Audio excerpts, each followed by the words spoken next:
खनकावत चूड़ी और खनकावत कंगना आवे हो गोरिया बे मोरे अंगना आवे हो गोरिया बे मोरे अंगना।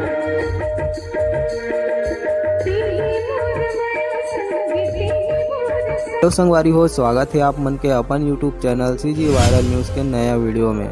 त संगवारी हो, रिंकी देवांगन छत्तीसगढ़ के जाने माने लोक गायिका में से एक है, जेना भाई रंग झरोखा जैसे बड़े बड़े प्रोग्राम में अपन मधुर स्वर के जलवा दिखा चुके हैं। तो भाई लोगन हो, हाल ही में रिंकी देवांगन जी के शादी भाई योगेश देवांगन जी से हुए, जेना भाई एक अलग ही लेवल में गाना गाते।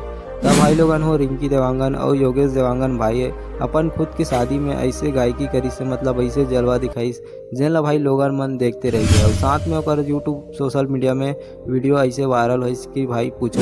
तो चलो संगवारी हो, रिंकी देवांगन और योगेश देवांगन अपन खुद की शादी पर कौन से गाना गई से चलो देखथन ये वीडियो में।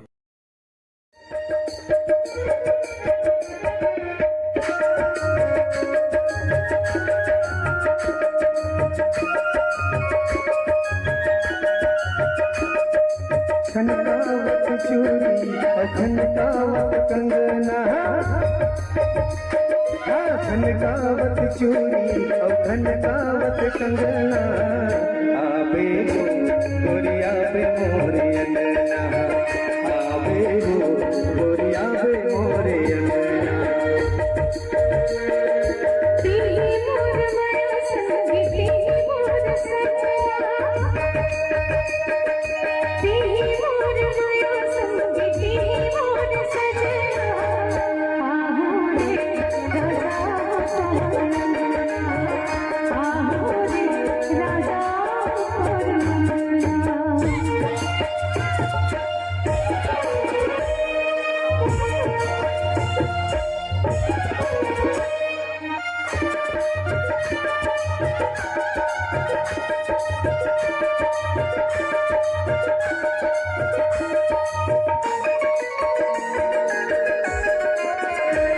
त संगवारी हो, छत्तीसगढ़ और छालीवुड के न्यूज़ के अपडेट पाए बार हमारे चैनल ला बिल्कुल सब्सक्राइब करके रख दे रहा हो, ताकि आप मन ला आने वाला एक से एक खबर मिलते रहे।